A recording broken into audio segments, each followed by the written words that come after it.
ఈరోజు భారతీయ జనతా పార్టీ ఈ యొక్క భారతదేశ హోంశాఖ మార్చీలు అమిత్ షా గారు హైదరాబాద్లో ఏదైతే తెలంగాణ ఉన్న బూత్ అధ్యక్షులతో సమావేశం ఏర్పాటు చేయడం జరిగింది.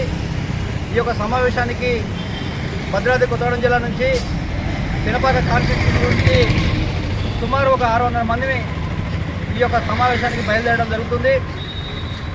ఏదైతే ఈ యొక్క భారతదేశంలో భారతీయ జనతా పార్టీ మరోసారి అధికారం రావాలనే లక్ష్యంతో ఈ యొక్క తెలంగాణలో కూడా ఏదైతే రేపు జరగబోయే పార్లమెంట్ ఎలక్షన్లు ఏవైతున్నాయో దాంట్లో అత్యధిక స్థానాలు గెలిపించుకోవాలనే ఉద్దేశంతో ఈరోజు బూత్ స్థాయి నుంచి ప్రజలను మమేకం చేస్తూ కార్యకర్తలను మమేకం చేస్తూ ఏదైతే ఈ యొక్క నరేంద్ర మోడీ గారి 10 సంవత్సరాల పరిపాలన ఏదైతే ఉందో వారి యొక్క పరిపాలన విధంగా అనేక సంక్షేమ పథకాలు ప్రజలు తీసుకురావడమే కాకుండా ఇలా భారతదేశంలో ఎప్పుడు ఎలక్షన్ జరిగినా నరేంద్ర మోడీ గారికి మరోసారి గెలిపిద్దామనే ఊళ్ళూరుతున్న ప్రజలు మనం గమనిస్తున్నాం.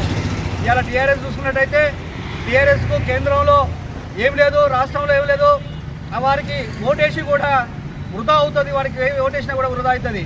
ఇలా కాంగ్రెస్ ప్రభుత్వం మనం చూసుకున్నట్టయితే ఇలా నిన్నగాక మొన్న వచ్చి అనేక ఉచిత హామీలు ఇచ్చి ప్రజలను మోసం చేస్తూ ఏదైతే ఈ యొక్క రాష్ట్ర ప్రభుత్వ ఖజానాను కూలగొడుతున్న ఈ ప్రభుత్వాన్ని కూడా ప్రజలు గమనిస్తున్నారు. రాబోయే రోజుల్లో భారతీయ జనతా పార్టీకి పట్టం కట్టినందుకు ఈ ప్రాంతంలో కూడా అనేక మంది ఊళ్ళూరుతూ ఈ యొక్క ప్రజలు నరేంద్ర మోడీ గారికి మద్దతు తెలుపుతున్నారు. భారత్ మాతా కీ జై, భారత్ మాతా కీ జై.